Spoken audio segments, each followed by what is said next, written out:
Hi dear students, welcome back to my YouTube channel. I am Dr. Dweepika Garg and today we are starting with the fourth test series. Yes students, as promised we have a lot of test series coming up for you people.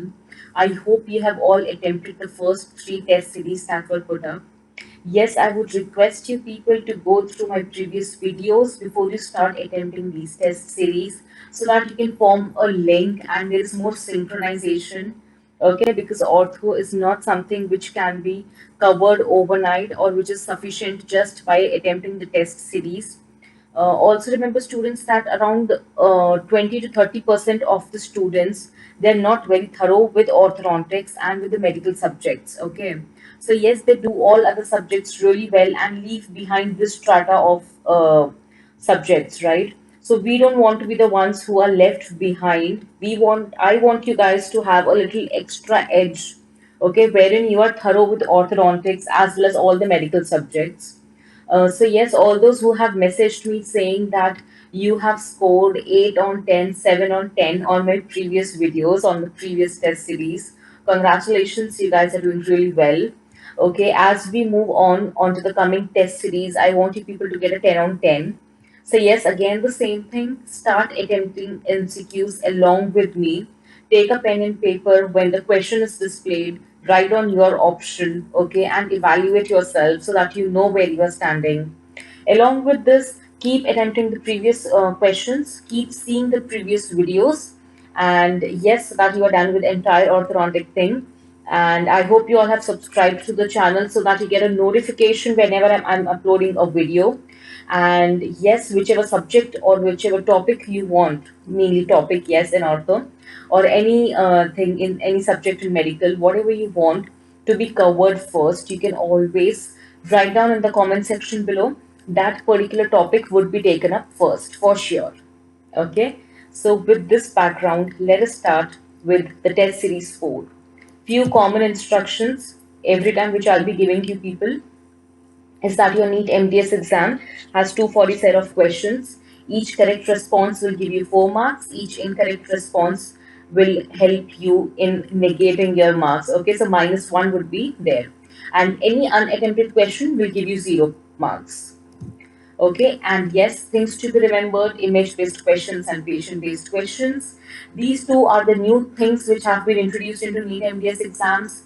3 CDs of image-based questions are already there on my YouTube channel. Students, kindly go back to those videos and have a practice round. Okay, so moving on to our first MCQ of test series 4.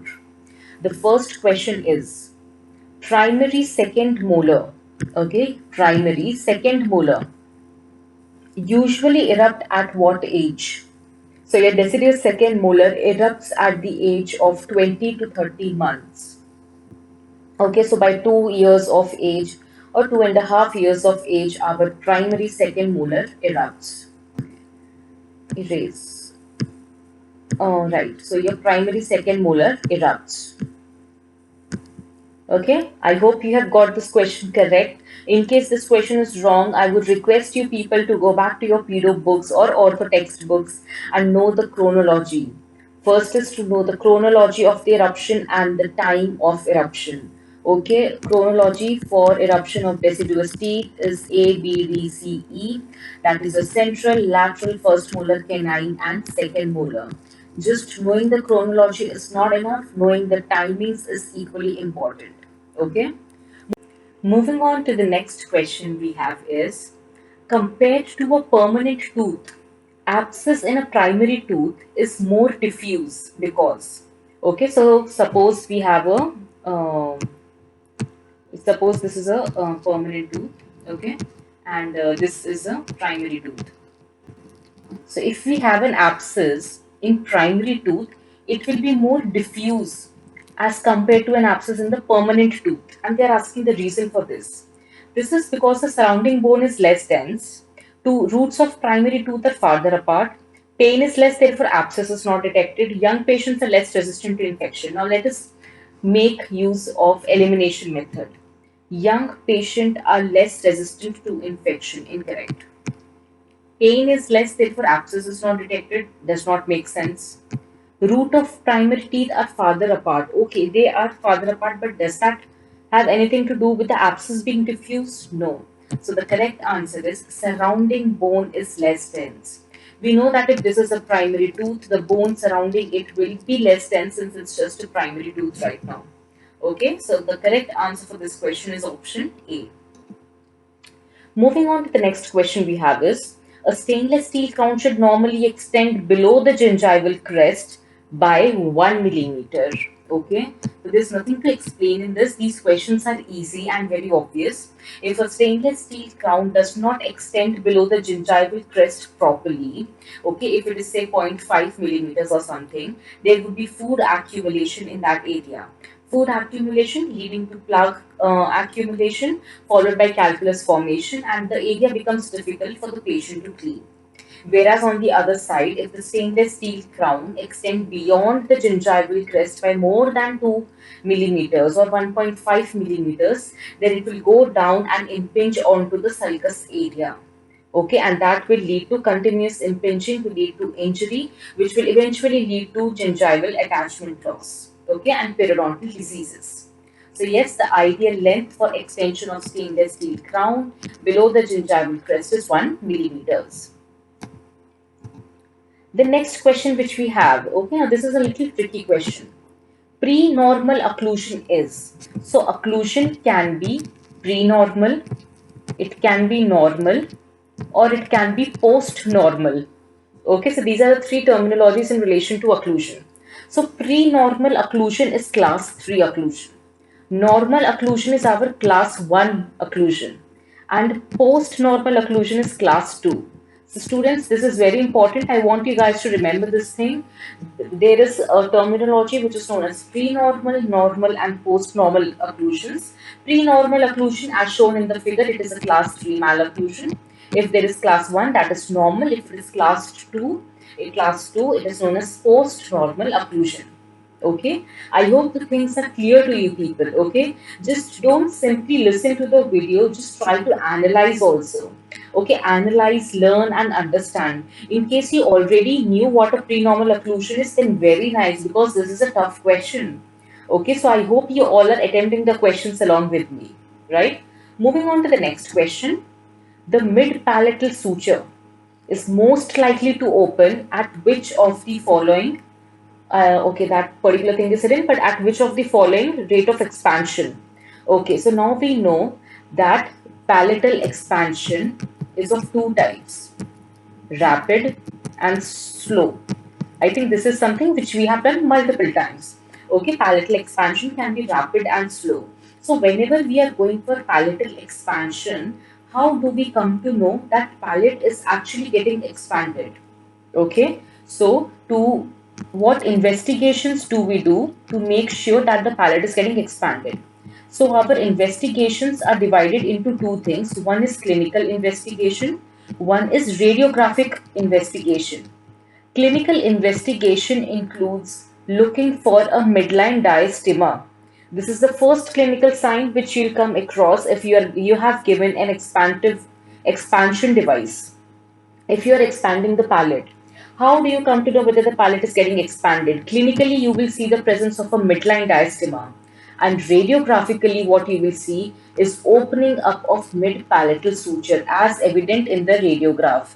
Can you see that both the central incisors have moved apart and your suture has opened? Okay, so this is the opening of suture, and this is my what do you say, central incisors moving apart, giving us a midline diastema. So that is how you come to know. Okay, and mid-palatal suture expansion can be seen at the age of 13 years. Beyond this, we do not even attempt opening the suture. Okay, because then it will be very unstable. Whereas at 13 years of age, since my mid-palatal suture has not completely fused into each other, it can be opened. So yes, the correct age is 13 years. Okay, moving on to the next question. Whip spring is used for correction of. I don't think you people must have heard of this terminology. Like a whip spring, it is a wire component of a removable appliance. Okay, and it is used in the correction of rotation. So yes, this is how my whip spring looks. As seen in the figure, this is a whip spring. Students, please note that I am putting in a lot of efforts to make sure you people are understanding. Along with each MCQ, there is a photograph, there is a diagram, and I'm explaining you everything. Okay, so please, don't be hassled if you don't know anything. Next, I am here to guide you people. You don't have to go back to your textbooks and open up things. Okay, I'll be telling you each and everything. This is not taken from one particular textbook. It has been compiled after going through multiple textbooks in orthodontics, and the best of questions have been brought forward for you guys. Okay, so do not get hassled. Don't worry if you don't know anything. Okay, or you don't need to go in depth of each and everything. Whatever is required, I'll be telling you people. Okay, so if you have not seen whip spring earlier, you have not heard about it, it's okay. I'm telling you people, okay? So just listen to the video again and again. That is what I can request you people. Open my YouTube channel and keep seeing the videos again and again. That will be a very good revision for you people. And it will be more than enough also. Okay. So yes, whip spring is used for the correction of rotation. Okay. In case we want to correct proclination, what do we use? We use a labial bow. If we want to correct a cross bite, what do? We relieve the occlusion so that the cross bite can be corrected. Or we can even use Z springs if there is an anterior cross bite. What do we do if we want to correct an open bite? For correction of open bite, if we have fixed orthodontic treatment going on, then elastics can be given. Posterior bite plates can be given, okay, to intrude the posterior teeth. So this is all something which you should know. So to correct rotation, whip springs are used. Okay, so the correct answer is option A. If you have got this answer wrong, it's okay. This was a tough question. Okay, moving on to the next one. Very important, very important. This is very important even if you are an ortho resident or a BDS student. Okay, this is like important throughout your orthodontics. The normal facial index is, what is facial index? First thing, okay, facial index is calculated by, can you see here? Yeah, distance between nasion and nathion divided by the bizygomatic width. Okay, so we take the patient, what do? We take measurements directly on patient from nasion to nathion. Okay, and the distance between the bizygomatic width. So this is the distance from nasion to nathion, and this is the bizygomatic width. Okay, so distance between nasion and nathion is suppose 10 millimeters, and the distance between the bizygomatic width is 8 millimeters. So we divide 10 by 8. So whatever we get, we calculate the facial index. Okay, and the normal facial index ranges from 80 to 90%. Now, if it is below 80%, what does it signify? If it is beyond 90%, what does it signify? So there are terminologies for it. Okay, most important terminologies to be remembered over here, students, is uriprosopic, mesoprosopic, and leptoprosopic. Mesoprosopic is normal, that is, it is in the range of 80 to 90, that is 85 to 89.9. Okay, if it is below 80, it doesn't mean that the patient is abnormal or there is anything wrong. No, the patient has a different facial index and the different, cephalic index is different. Facial and cephalic index. It is just that the patient profile would be different. He might be uniprosopic. Okay, and if it is beyond 90%, the patient is leptoprosopic. Leptoprosopic people generally have, a long face. Mesoprosopic has a normal face. Uniprosopic has a short, round face. That kind of a thing. So knowing the facial index is very important. You should know how to calculate the facial index. Facial index is equal to distance between nasion to nathion divided by the bizygomatic width. The normal value is 80 to 90%. Okay, and the terminologies for facial index is uriprosopic, mesoprosopic, and leptoprosopic. So this is very important. Highlight it and make a note of this thing. Okay, moving on to the next question which we have. What is synostosis? Again, important and difficult. Okay, students, so if you are seeing as this test series are moving on, the level of difficulty is increasing. And that is what I want. I do not want a 7th test series to be as simple as the first one. Okay, because as our test series will progress, your knowledge should increase. So we're moving on to higher questions, tougher questions. So yes, the next question is synostosis. See, early closure of suture or early fusion of bone by bone is known as synostosis. What is the first option they have given? First option is fusion of two adjacent bone by cartilage, meaning there is bone and there is this bone. There are two bones, and what happens? They are fused together with cartilage in between. Okay, if this is the situation, it is known as synchondrosis. Okay, so that is synchondrosis. Now what happens if there is fusion of adjacent bone? Again, let me come to bone. If this is one bone and this is one bone, and if they are fused together with the help of fibrous cartilage, okay, if this is the cartilage, then the condition is known as syndesmosis. So there are three terminologies. One is synchondrosis, one is syndesmosis, and one is synostosis. This is synchondrosis. That is, the bone is fused with the help of what? With the help of cartilage. This is syndesmosis. That is, bone is fused with the help of fibrous cartilage in between. So that becomes syndesmosis. And if there is directly fusion of bone by bone, okay, if two bones gets, if two bones gets fused together and there is no in between material, like there is no fibrous cartilages or there is no anything in between, and the two bones get fused together, that is known as synostosis. So yes, you should know what is synostosis, you should know what is synchondrosis and syndesmosis. Okay, so one is fusion, one is direct fusion of two bones. Direct fusion of two bones is synostosis. That fusion of two bones with the help of cartilage is what? Synchondrosis. And fusion of two bones by the procedure of fibrous cartilage in between is the procedure of syndesmosis. So yes, this is important, this is tough, and you should know it. Okay, so moving on. Okay, yeah, we do have few more questions left. So the next question over here is contraindication of band and loop space maintainers are all except, meaning among the four options, band and loop space maintainer is contraindicated in all of them except one, and that is high carry susceptibility. Okay, single tooth missing in posterior region, fine. Moderate to severe space loss or lower anterior crowding, in which situation you will not give a band and loop space maintainer. See, now let us use the technique of rule out. If there is high carry susceptibility, will you give a band and loop space maintainer? No, because when you give a band, my carry susceptibility increases. So this is removed. Next, single tooth missing in posterior teeth.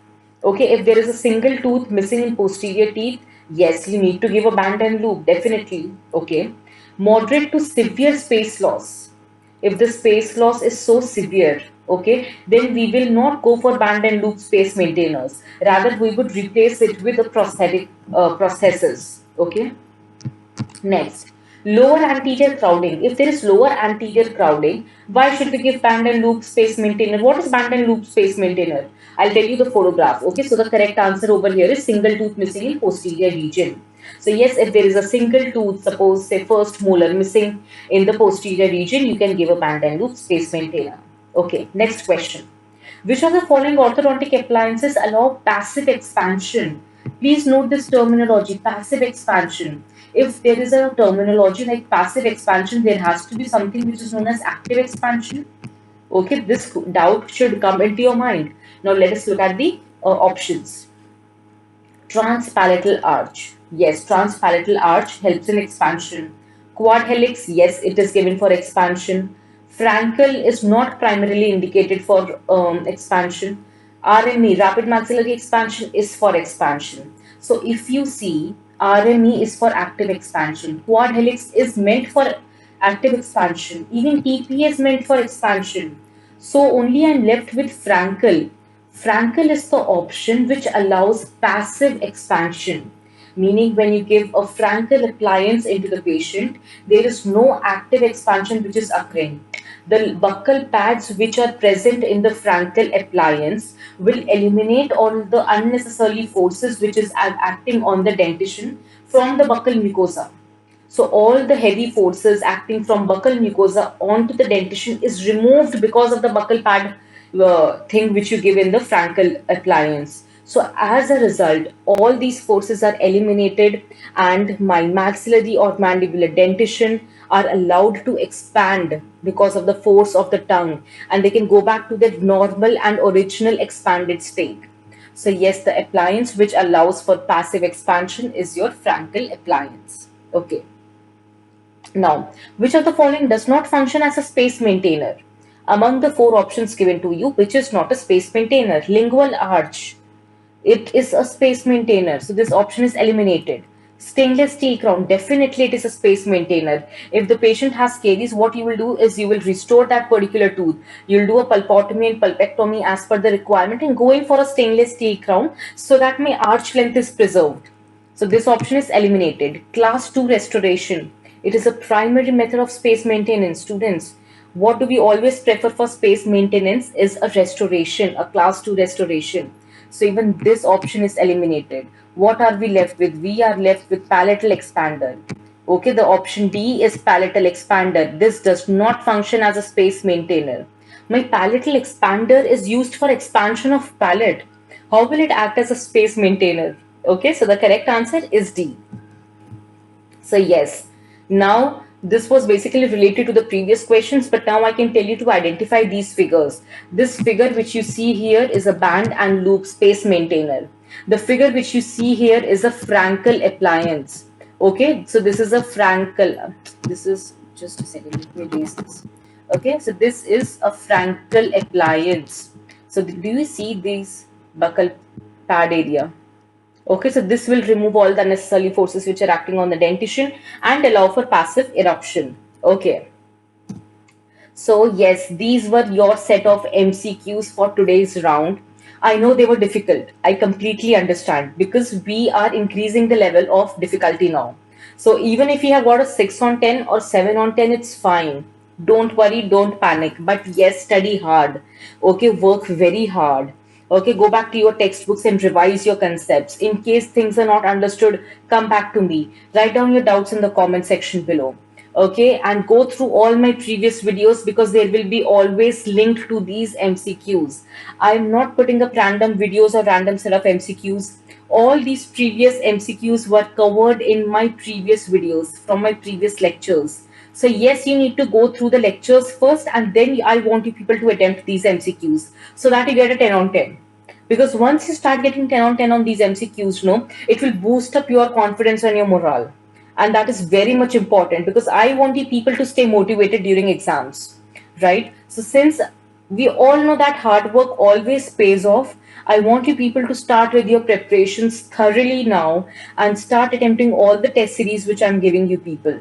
Okay, so all the very best students, work hard and I hope you people succeed very well. Okay, so yes, good luck and thank you so much.